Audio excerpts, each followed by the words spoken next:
এক সাহাবী ইসলাম ধর্ম গ্রহণ করার পর আল্লাহর নবী তাকে বললেন, তুমি যেহেতু মুসলমান হয়েছো, আল্লাহ তোমার জীবনের সমস্ত গুনাহ ক্ষমা করে দিয়েছেন।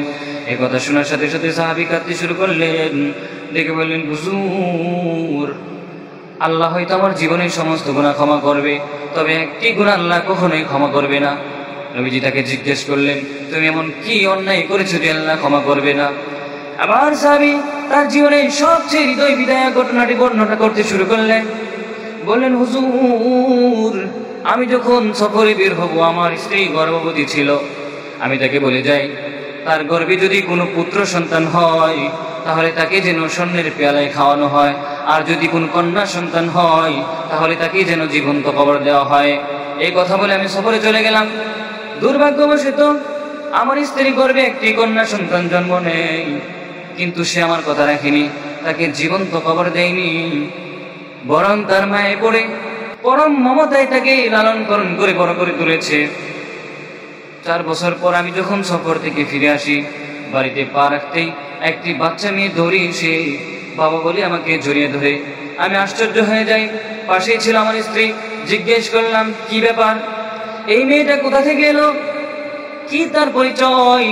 আমাকে বাবা বলছে কেন? আমার স্ত্রী বললেন, এটা তো তোমারই সন্তান, আমার গর্ভে তো পুত্র সন্তান জন্ম হয়নি। একথা শুনে সাথে সাথে আমি প্রচন্ড রেগে গেলাম। ধমকে সুরে আমার স্ত্রীকে নানান কথা বলতে শুরু করলাম।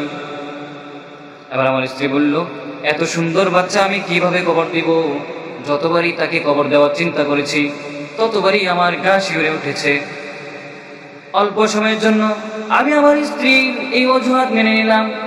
রাতে বেলা যখন ঘুমাতে যাব, মেয়েটা বাবা বলে একবার আমার দিকে তাকায়, মা বলে একবার তার মায়ের দিকে তাকায়। কিছুক্ষণের জন্য মেয়েটার মায়ে পড়ে গেলাম। পরক্ষণে চিন্তা করতে লাগলাম, আমি এই মেয়েকে নিয়ে বন্ধু মহলে কি পরিচয় দিব? তারা আমাকে নিয়ে হাসি ঠাট্টা করবে, মজা করবে, বিদ্রুপ করবে। পরক্ষণে আমি সিদ্ধান্ত নিলাম, আগামীকালই তাকে জীবন্ত কবর দিব। সকালে ঘুম থেকে উঠে আমার স্ত্রীকে বললাম, তাকে সুন্দর করে সাজিয়ে দাও।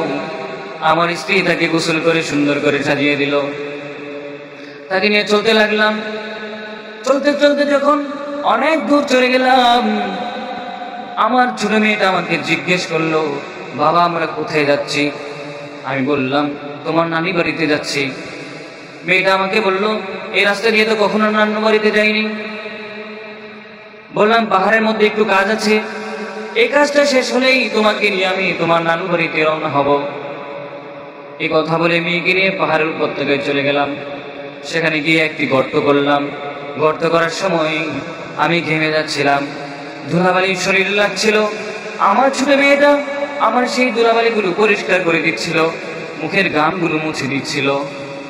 গর্ত করা যখন শেষ হলো, মেয়েকে বললাম, দেখো গর্তের মধ্যে কি। মেয়েটা যখন গর্তের মধ্যে তাকাতে যাবে, দেখতে যাবে, অমনি আমি পিছন থেকে তাকে ধাক্কা মেরে গর্তের মধ্যে ফেলে দিলাম। মেয়েটা চিৎকার করতে লাগলো আর বলতে লাগলো, আসার সময় মা যা বলেছিল তাই তাহলে সত্য। মা বলে দিয়েছিল তুমি আমাকে হত্যা করতে নিয়ে যাচ্ছ। বাবা, আমাকে তুমি ক্ষমা করে দাও, আমাকে ছেড়ে দাও। আমি দূরে কোথাও চলে যাব, যেখানে 2 চোখ যায়। আমি কখনো তোমাকে বাবা বলে ডাকবো না, কখনো তোমার বাড়িতে যাব না। কিন্তু আমি আমার মেয়েটার এই ছোট্ট আবদারটুকু রাখলাম না, আমি তাকে জীবন্ত কবর দিয়ে দিলাম। হুজুর, আল্লাহ কি আমার এই গুনাহ ক্ষমা করবে কিনা? নবীজি বললেন, তুমি যখন এই কাজ করেছ তখন তুমি কাফের ছিলে, এখন যেহেতু মুসলমান হয়েছ, আল্লাহ তোমার জীবনের সমস্ত গুনাহ ক্ষমা করে দিয়েছে।